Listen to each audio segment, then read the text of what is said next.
छूछूत कहेंगे, आएंगे गोबर को पवित्र कहेंगे। पार्वती ने अपने मैल से बच्चा पैदा कर दिया। कितना मैल उतरी है, कब से नहीं नहाई थी वो। भगवान में मानते हो आप? कहाँ है? जब छोटे छोटे बच्चों का रेप होता है क्यों नहीं सुनता?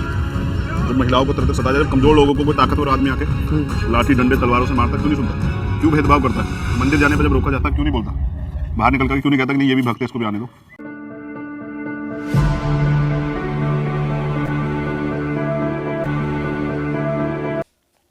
नमस्कार साथियों, मैं नीरज आर्य। साथियों, मैं आज आपके सामने एक नया टॉपिक लेकर के आया हूं और आज का हमारा विषय है कि जातिवाद की शुरुआत कैसे हुई और किन किन लोगों ने जातिवाद को बढ़ावा दिया। साथियों, वैसे तो 2014 से पहले मैंने ना तो चंद्रशेखर रावण का नाम सुना था और ना ही मैंने भीम आर्मी का नाम सुना था। साथियों, 2014 के बाद जब से बीजेपी पार्टी सत्ता में आई है, उसके बाद ही ये भीम आर्मी और चंद्रशेखर रावण जैसे लोग एक्टिवेट हो गए थे। इन्होंने बीजेपी पार्टी को मनुवादी सरकार कह के संबोधित करा, जबकि बीजेपी की पार्टी में 37 से अधिक सांसद SC ST OBC के हैं और खुद प्रधानमंत्री OBC का है। और जिस पार्टी ने आदिवासी समाज की महिला को राष्ट्रपति बनाया हो, क्या आपको लगता है कि वो पक्षपात करेगी? क्या आपको लगता है कि वो जातिवाद कर रही होगी? खैर छोड़िए, चंद्रशेखर रावण और भीम आर्मी तभी तक है जब तक बीजेपी पार्टी सत्ता में है, उसके बाद इनको कोई नहीं पूछने वाला। तो आते हैं हम अपने मेन मुद्दे पर कि जातिवाद की शुरुआत कैसे हुई। साथियों, हमारे ऋषि महर्षियों को पहले से ही अणु परमाणुओं का, वायरस का, जीवाणुओं का, इनका ज्ञान पहले से था। जो लोग चमड़े का काम किया करते थे, जो लोग साफ सफाई का काम करते थे, या फिर जो लोग शमशान घाट में लाशों को फूंकने का काम किया करते थे, उन्हीं लोगों के साथ ये छुआछूत जैसी घटनाएं होती थी। अब मैं आपको एक उदाहरण देकर के समझाता हूँ कि ये चीज़ें कितनी हद तक गलत थी या क्या कितनी हद तक सही थी। इसका डिसीजन आप खुद लीजिएगा। कोरोना काल में आप लोगों ने देखा होगा कि जब किसी घर का व्यक्ति बाहर से घर में आता है तो उसको दूर से ही थाली पकड़ा जाती है, दूर से ही उसको तौलिया पकड़ा जाता है, या दूर से ही जो सामान मांगता है उसको दूर से ही सामान पकड़ाया जाता है। किस लिए? ताकि जो वायरस उसके ऊपर लगा है, जो कोरोना वायरस वो बाहर से लेकर के आया है, वो हमें ना लग जाए।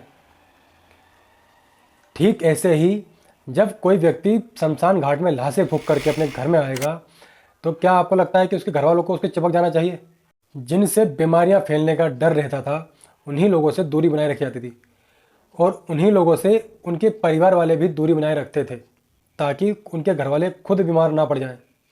साथियों, ये परंपरा तो ऐसे ही चलती रही, लेकिन जो महाभारत काल के बाद जो हमारे ऋषि महर्षियों का जो ज्ञान था, जो अणु परमाणुओं का, जो वेद का ज्ञान था, वो धीरे धीरे कम होता गया। ज्ञान तो कम होता गया, लेकिन परंपरा वैसे ही चलती रही। जब ज्ञान पूरी तरीके से समाप्त हो गया, उसी का ही बिगड़ा हुआ रूप जातिवाद, छुआछूत आज आप देख सकते हैं। पहले उनके घर वालों को अछूत बनाया गया, फिर धीरे धीरे पूरी की पूरी जाति को अछूत घोषित कर दिया गया। लेकिन ये उस हद तक नहीं था जितना हमें बढ़ा चढ़ा करके दिखाया जाता है।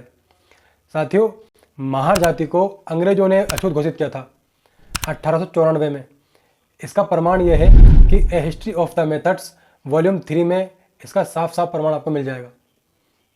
जैसा कि मैक्स मुलर की रणनीति थी कि फूट डालो राज करो, वो यहाँ की उच्च कोटि की विद्या को देखकर चौंक गया था। उसने अपने संसद में कहा था कि जब पूरा विश्व पत्ते लपेट रहा था, आदिवासियों वाली जिंदगी जी रहा था, उस समय पर भारत में नालंदा और तक्षशिला जैसी बड़ी बड़ी यूनिवर्सिटियां चल रही थी। अंग्रेजों ने ही मनुस्मृति में काफ़ी हद तक मिलावटें करवाई, क्योंकि उन्हें पता था कि भारतीय समाज 4 वर्णों में बटा हुआ है: ब्राह्मण, क्षत्रिय, वैश्य और शूद्र। किसी के घर पर अगर कब्जा करना हो तो पहले उस घर के जो सदस्य हैं उनमें फूट डालो, उन्हें आपस में लड़वाओ। उसके बाद जब वो लोग आपस में लड़ कर मर जाएं तो उस घर पर कब्जा कर लो। ये रणनीति अंग्रेजों की थी और अंग्रेजों ने हमें यही करा। हमें अंग्रेजों ने आपस में लड़वाया। अधिकतर जो जातिवाद का योगदान है वो अंग्रेजों का है। अंग्रेजों ने ही जातिवाद को प्रसारित किया ताकि जो यहाँ का भारतीय समाज है वह आपस में लड़ झगड़ के मर जाए और हम भारत पे कब्जा कर लें। ये अंग्रेजों की रणनीति थी।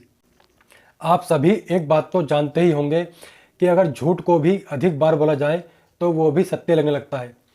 ठीक ऐसे ही जातिवाद को अंग्रेजों ने प्रसारित किया और अधिकतर समाज जो है भेड़ चाल चलता है और ख़ासकर ये हिंदुओं में आदत है भेड़ चाल चलने की, एक दूसरे को देखकर ही चलने की।